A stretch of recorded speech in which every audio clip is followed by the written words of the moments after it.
dicembre dell'anno 17° dell'era fascista nasce con questo semplice rito inaugurale il più giovane comune del Regno d'Italia.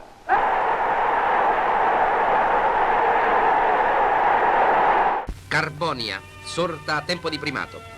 Le cifre dicono la sua breve storia materiata di volontà e di lavoro. Il 18 dicembre 17° presente il Duce nasce il nuovo comune. Sono pronti 712 appartamenti.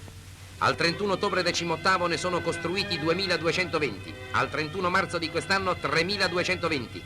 Al 31 dicembre prossimo ve ne saranno 5000. Dove era una landa deserta sorge ora una città di 21.500 abitanti destinati a diventare ben presto 50.000. Le miniere hanno prodotto 1 milione di tonnellate nel 1939. Nel 1942 la produzione sarà triplicata. E se ne può dubitare osservando questi nostri minatori al lavoro a qualche centinaio di metri di profondità? La perforatrice ad aria compressa ha sostituito il piccone per strappare alla terra il minerale senza frantumarlo eccessivamente. La vita della miniera è regolata come un cronometro. Questa è la sala a comando degli ascensori. L'indice segna le tappe della discesa. I vagoni vuoti arrivano e sono avviati alle gallerie.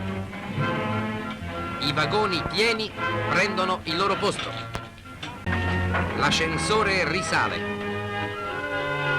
Il carbone è già alla luce del sole.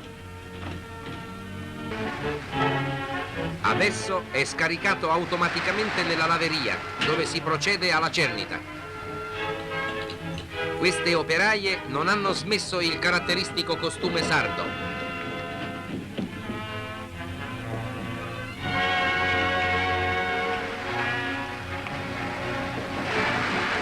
Con flusso inesausto, il carbone riempie nuovamente i vagoni che lo trasporteranno celermente al porto di carico.